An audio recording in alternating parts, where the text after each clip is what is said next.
तुला खांद्यावर घेईन, तुला पालखीत मिरवीन, तुला खांद्यावर घेईन, तुला पालखीत मिरवीन। साई बाबा मी शिर्डीला पायी चालत येईन, साई बाबा मी शिर्डीला पायी चालत येईन।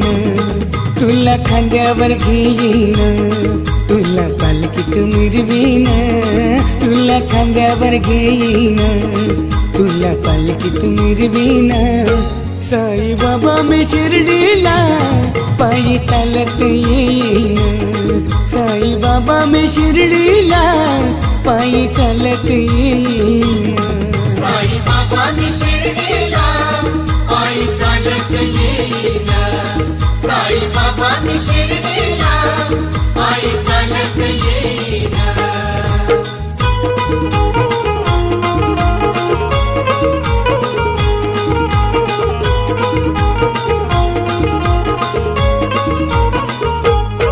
पायी चालत नेलया श्रद्धा सबुरीवाल्यानं, पायी चालत नेलया श्रद्धा सबुरीवाल्यानं, पायी चालत नेलया श्रद्धा सबुरीवाल्यानं, पायी चालत नेलया श्रद्धा सबुरीवाल्यानं। छत्रपति कला क्रीड़ा एवं सांस्कृतिक प्रतिष्ठान द्वारा आयोजित भव्य पालकी नेरुल से तीर्थ क्षेत्र शिरडी के लिए हुई रवाना। बड़ी संख्या में बैंड बाजे के साथ साई पालकी के साथ निकले भक्त। छत्रपति कला क्रीड़ा एवं सांस्कृतिक प्रतिष्ठान द्वारा आयोजित भव्य पालकी यात्रा आज नवी मुंबई के नेरुल से तीर्थ क्षेत्र शिरडी के लिए रवाना की गई। इस अवसर पर बड़ी संख्या में भक्त उपस्थित होकर भक्ति में लीन दिखे। इस मौके पर बेलापुर के उम्मीदवार संदीप नाइक, युवा नेता निशांत भगत भी मौजूद रहे। पालकी को रवाना करते हुए उन्होंने कहा कि 18 वर्षों से यह पालकी निकाली जा रही है, जिसमें बड़ी संख्या में साई भक्त शामिल होते हैं। यह आस्था का एक बड़ा पर्व है जो लोगों को एक नई ऊर्जा प्रदान करता है। प्रतिष्ठान के सदस्यों ने बताया कि इस यात्रा में बड़ी संख्या में लोग शामिल होते हैं। इसमें सभी वर्ग के लोग अपना योगदान देते हैं। इस साल हम नेरुल से लेकर तीर्थ क्षेत्र शिरडी तक यात्रा ले जाते हैं और एक सुंदर वातावरण समाज में निखर कर आता है। छत्रपति कला क्रीड़ा सांस्कृतिक प्रतिष्ठान के द्वारा आज आयोजित साई पदयात्रा एक मनोभावे आपल्या जीवनामध्ये एक चांगला एक सकारात्मक विचार प्रत्येकाच्या मनामध्ये असावा त्याकरता या साई भक्तांनी पदयात्रेचं आयोजन केलं। साईबाबा एक असं व्यक्तिमत्व की ज्यांच्या माध्यमातून सर्व धर्म समभाव आणि त्याचबरोबर स्वच्छतेचा पुरस्कार केलेले व्यक्तिमत्व। आताच्या कालखंडामध्ये आपण कोरोनाचं सावट संपूर्ण जगामध्ये बघितलं, परंतु एक कालखंड असा होता की ज्यावेळेस खूप मोठ्या प्रमाणामध्ये प्लेग या साथीचा कहर संपूर्ण देशामध्ये झालेला आणि अशा कालखंडात सर्वसामान्यांना किंवा तंत्रज्ञानाचा विकास झाला नव्हता। अशा कालखंडात प्रत्येकाला धीर देणं, स्वच्छतेचं महत्त्व सांगणं, अशा प्रकारचे अनेक चांगले सामाजिक संदेश साईबाबांच्या विचारातून सर्वसामान्यांना मिळाले। आज खूप मोठ्या संख्येनं यात्रेकरू हे साईंचं दर्शन घेण्याकरता खूप मोठ्या संख्येनं पदयात्रा करत असतात। या सर्वांमध्ये एक सकारात्मक ऊर्जा याच्या पूर्ण यात्रेच्या निर्माण होत असते। आपण आपल्या जीवनामध्ये सतविचार घेऊन आपल्या जीवनाचा मार्ग सुकर केला पाहिजे आणि हेच असे विचार एकत्रितपणे या सर्व दिंडीच्या माध्यमातून सर्वांना पाहायला मिळतात। मी या प्रतिष्ठानच्या माध्यमातून जे कार्य अनेक वर्षापासून सुरू आहे आणि खूप मोठ्या प्रमाणामध्ये तरुण वर्ग या पूर्ण यात्रेकरता जोडला गेलेला आहे, यांना सर्वांना त्यांच्या या अत्यंत मंगलमय यात्रेकरता मनापासून शुभेच्छा। ओम साईराम। छत्रपति कला क्रीड़ा सांस्कृतिक प्रतिष्ठान सेक्टर 18 नेरुल, हमने पालकी की शुरुआत 2007 में स्थापना वर्ष हमारा था। 2007 से आज हमारा ये 18 वर्ष है। साई पालकी, साई पदयात्रा और साई भंडारा का हमारा उद्देश्य साई सेवा करने का ही है।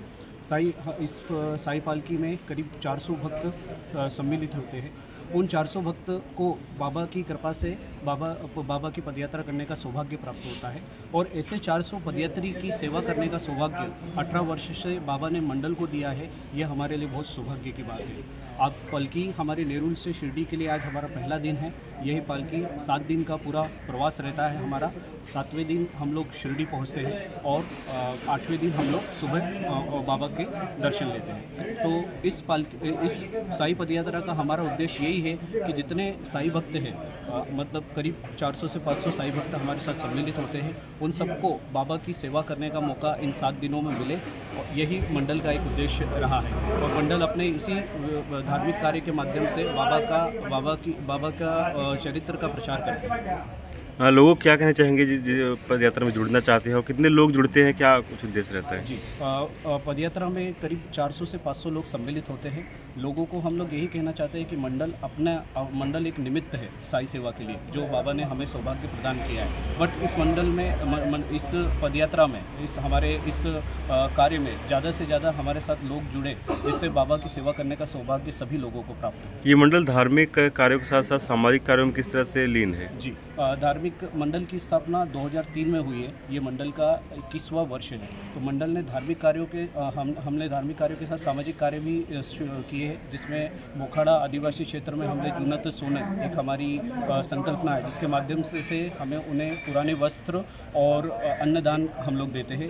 उसी के साथ साथ शिव जयंती पे हम लोग रक्तदान शिविर आयोजित करते हैं, जिसमें थैलेसीमिया से पीड़ित बच्चों को हम लोग रक्तदान देते हैं। उसी के बाद सांस्कृतिक कार्यक्रम में हमारा दही हंडी का गोविंदा पथक का कार्यक्रम रहता है। तो इसी तरह से मंडल धार्मिक के साथ साथ सामाजिक कार्यों में भी अपना सहभाग देता है। मंडळ छत्रपती कला क्रीडा व सांस्कृतिक प्रतिष्ठान आमचा एक इतिहास आहे। हे मंडळाचं 18वं वर्ष आहे। 2007ला आमची स्थापना झाली।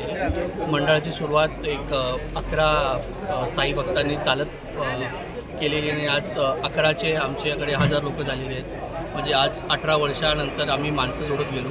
आम्ही साई सेवेसाठी, निस्वार्थ सेवेसाठी छत्रपती मंडळाचं नाव पूर्ण नवी मुंबईमध्ये मानलेलं आहे। आज आम्ही 11पासून सुरू केलेली सेवा आज शिर्डीला चालत असताना 150 ते 200 माणसं आमच्या पदयात्रेत आमच्यासोबत जे कोणी साई भक्त नवी मुंबईचे आहेत, नेरूळ परिसरातले आहेत, त्यांना आम्ही साई सेवा करण्याची एक संधी देतो। आणि हे साई सेवा करत असताना मंडळाचं फक्त साई पदयात्रेपर्यंत लिमिट नसताना आम्ही सगळ्यात मोठा साई भंडारा देखील नवी मुंबईमध्ये करतो, ज्याच्यात कमीत कमी 18 ते 20 हजार माणसं हे महाप्रसादाचा सेवा। आपलं नाव? माझं नाव कल्पेश वाडेकर। आणि मंडळाच्या ह्या व्यतिरिक्तही अजून बाकीचे प्रोग्राम आहेत, जसे आम्ही आमचं छत्रपती गोविंदा पथक आहे। आम्ही जुनं ते सोनं या कार्यक्रमातर्फे गरजू व्यक्तींना मदत करतो। या व्यतिरिक्त मंडळाचं नाव जसं छत्रपती कला क्रीडा सांस्कृतिक प्रतिष्ठान आहे, छत्रपती नाव हे सहजासहजी कोणत्याही मंडळाला भेटत नाही। हे नाव देखील आम्ही ह्या नावाखाली आम्ही शिवजयंती हा देखील मोठा सण साजरा करतो। आवाज टुडे पंकज वेलवंशी की रिपोर्ट, नवी मुंबई।